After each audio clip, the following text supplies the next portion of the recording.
Welcome again to our lectures on stylistics. This is the last lecture within our course. This lecture is being delivered specially for the students of the Department English and German Languages whose major is Foreign Language to Foreign Languages. The theme of this lecture is Syntactic Stylistic Devices, Colloquial Constructions, Stylistic Use of Structural Meaning. The outline of the lecture includes two main points: syntactical stylistic devices based on peculiar use of colloquial constructions, which includes three subpoints: ellipsis, APOSIOPESIS, and represented speech, and syntactical stylistic devices based on stylistic use of structural meaning, covering two subpoints: rhetorical questions and LITOTES.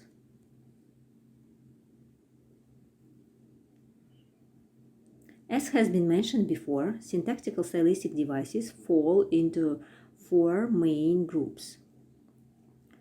The first two have been discussed in the previous lectures, and in today's lecture we are going to discuss stylistic devices of the group of colloquial constructions and syntactic devices based on the stylistic use of structural meaning.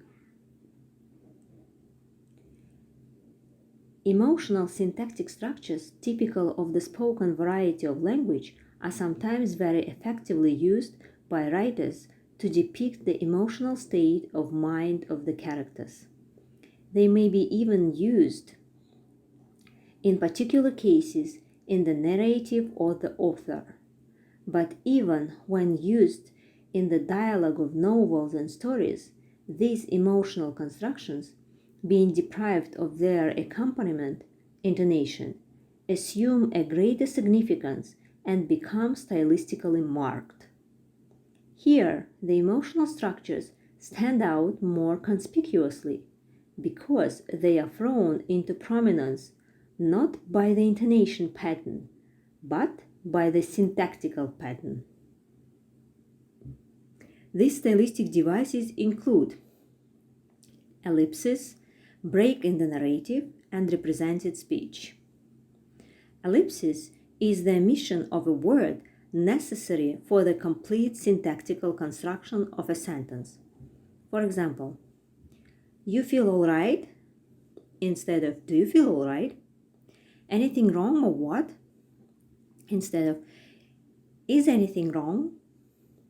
The stylistic function of ellipsis used in author's narration is to change its tempo to connect its structure. In speech, generally, an elliptical sentence is not a stylistic device. It is characteristic to the spoken language.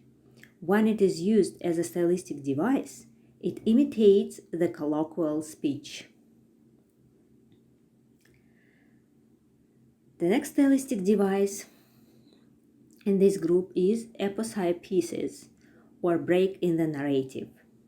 Sudden break in the narration has the function to reveal agitated state of the speaker. For instance, on the whole table there were a couple of letters addressed to her. One was the bill, the other. One can distinguish the use of break in the narrative between the spoken and written varieties.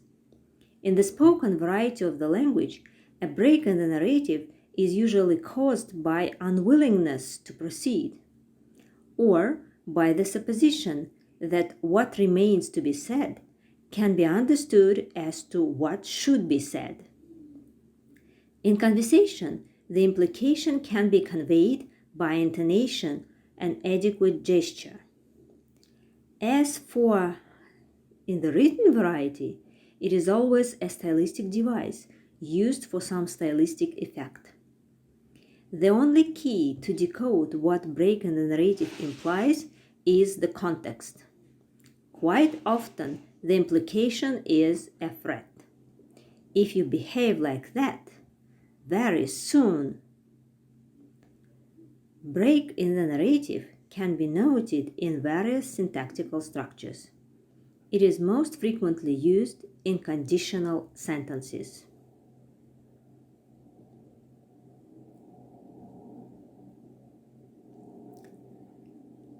And one more stylistic device which we're going to discuss in this group is represented speech.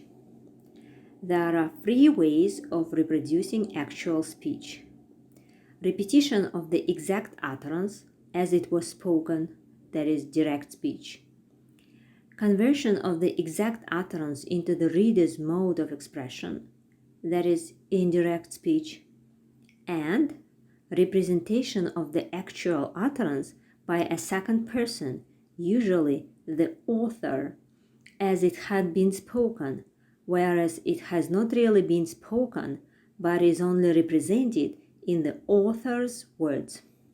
And that is represented speech.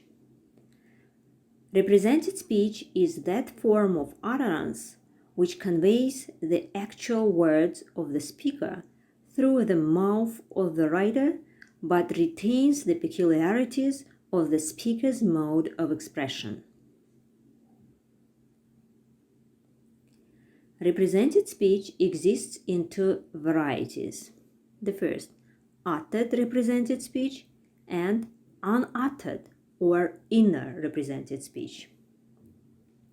Uttered represented speech demands that the tense should be switched from present to past, and that the personal pronouns should be changed from first and second person to the third person, as in indirect speech.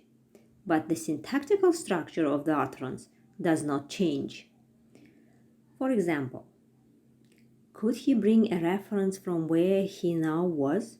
He could, by Dreiser. A maid came in now with a blue gown very thick and soft. Could she do anything for Miss Freeland? No, thanks, she could not. Only, did she know where Mr. Freeland's room was? By Goldsworthy. The shift from the author's speech to the uttered represented speech of the maid is marked only by the change in the syntactical pattern of the sentences from declarative to interrogative, or from the narrative pattern to the conversational.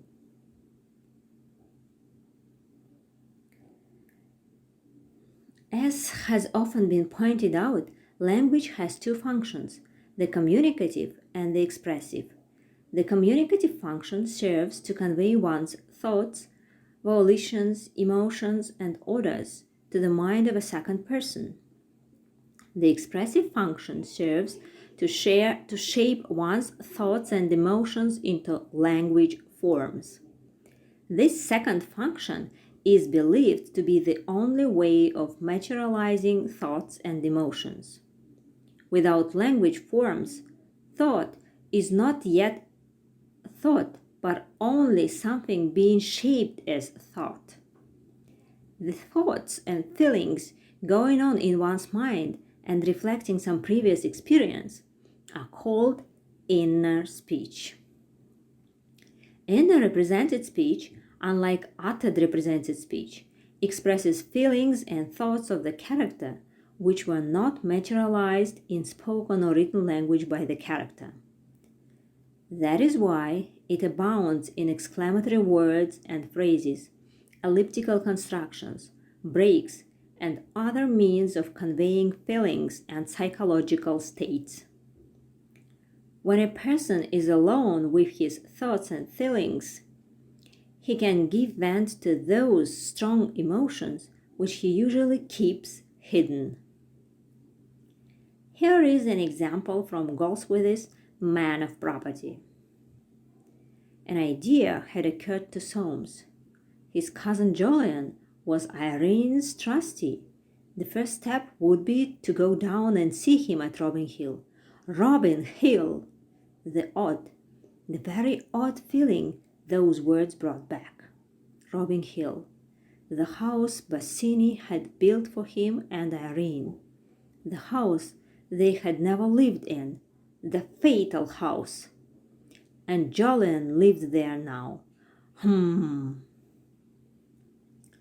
Inner represented speech remains the monopoly of the belles lettres style, and especially of emotive prose, a variety of it.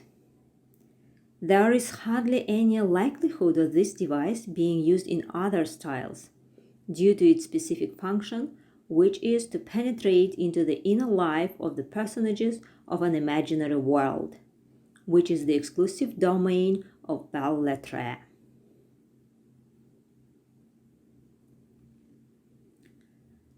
Syntactical stylistic devices based on stylistic use of structural meaning.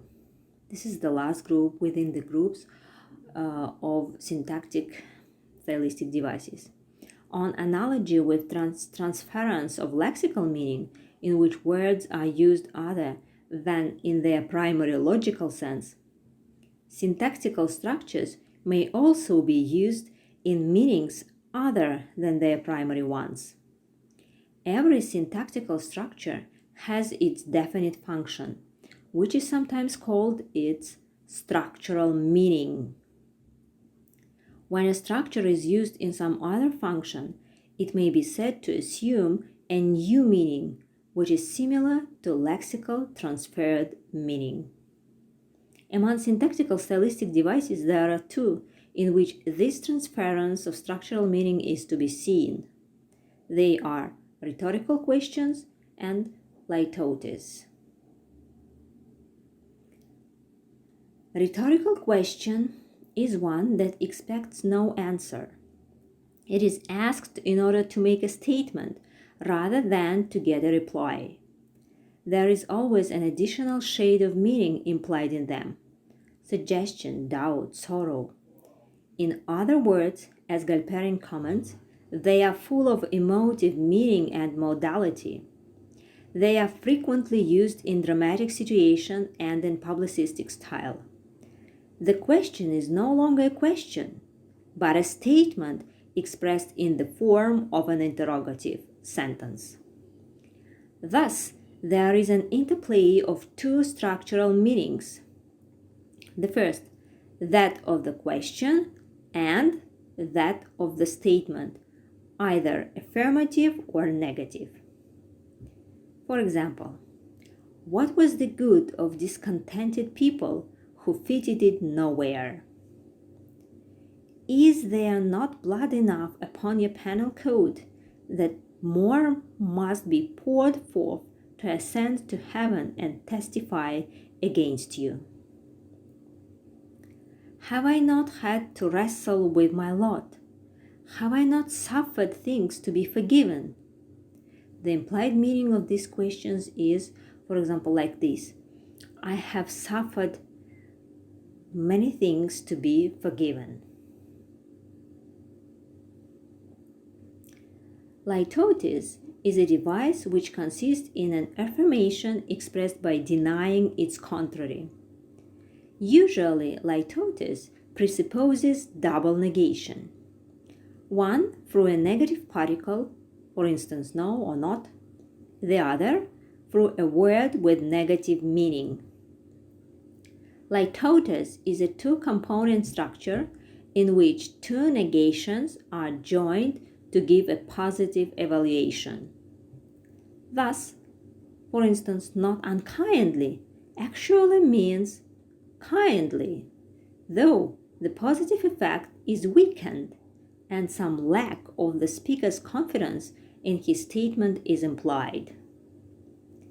The first component of a LITOTES is usually the negative particle not, while the second, always negative in semantics, varies it in form from a negatively affixed word to a negative phrase.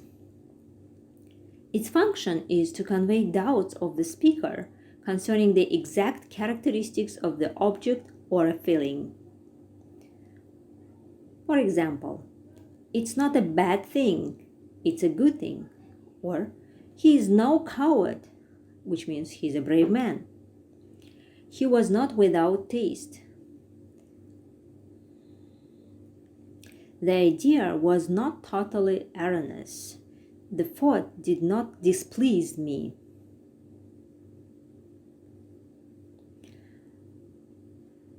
In the examples above, no bad is not equal to good.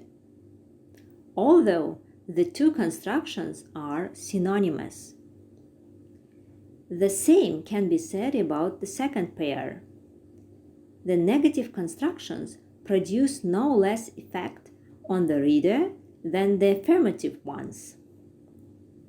LITOTES is a deliberate understatement used to produce a stylistic effect. The stylistic effect of LITOTES depends mainly on intonation. LITOTES is used in different styles of speech, excluding those which may be called the matter-of-fact styles, like official style and scientific prose.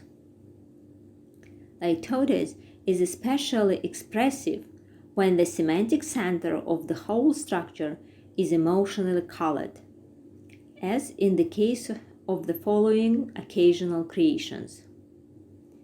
Her face was not unhandsome, or her face was not unpretty.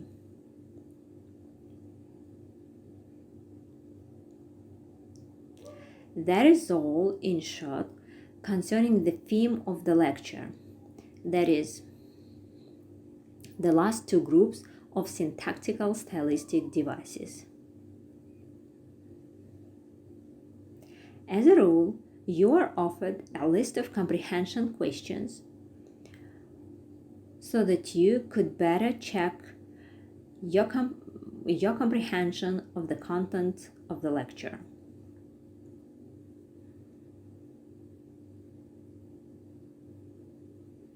And as usual, you are offered a list of further reading sources.